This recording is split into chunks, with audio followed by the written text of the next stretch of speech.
What does it take to build a stronger team, create better plans, and prepare for the challenges ahead? For the ERM Group, the answer starts with a journey. On a Wednesday morning at 5 a.m., we left Manila with one destination in mind, La Union. More than just a road trip, this was an opportunity to step away from our daily routines, strengthen our teamwork, and focus on strategic planning that will help shape the future of our organization. From early morning pickups and long hours on the road to meaningful conversations and shared experiences, every mile brought us closer not only to our destination, but also to our goals.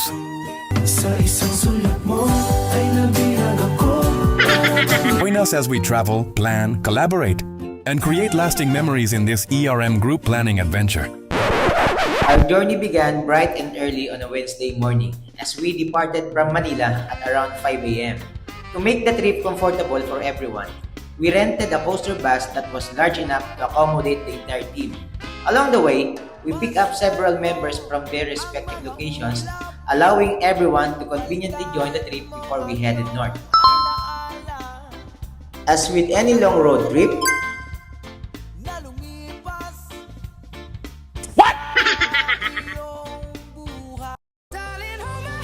Nothing beats a Jet2 holiday. the journey itself became part of the experience. We had several stopovers for restroom breaks, stretching, and of course meals. From breakfast to lunch, and even some snacks in between. These breaks gave us opportunities to relax, catch up with one another, and enjoy the excitement of the trip ahead. One of the highlights of traveling together is the chance to strengthen relationships outside the usual work environment. Conversations flowed naturally, stories were shared, and everyone enjoyed the scenic views along the way. After approximately 9 hours of travel, we finally arrived at Osam Hotel in La Union at around 2 p.m.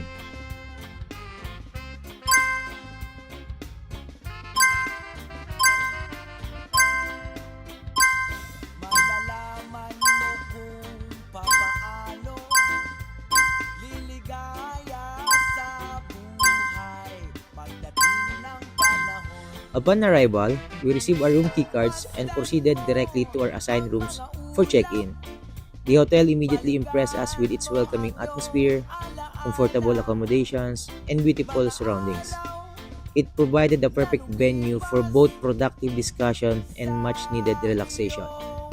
While this trip allowed us to enjoy a refreshing coastal environment of La Union, it was also organized with an important purpose in mind: our ERM planning session.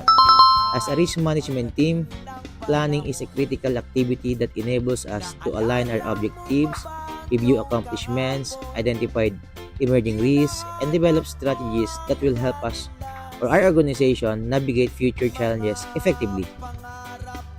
Taking time away from our regular workplace environment allowed us to think more creatively, collaborate more openly, and focus on long-term goals. The combination of structured planning sessions and informal team interactions helped create an atmosphere where ideas could be freely shared and meaningful discussions could take place. Beyond the meeting and planning activities, this trip also serves as a reminder of the importance of work-life balance. It gave us the opportunity to unwind, recharge, and appreciate the value of teamwork and camaraderie. After all, strong teams are built not only through work but also through shared experiences and memorable moments together. And as we begin this planning journey, we look forward to productive discussions, valuable insights, and meaningful outcomes that will guide us for our risk management initiatives in the months ahead. Thank you for joining us and welcome to our ERM Group planning trip in La Union.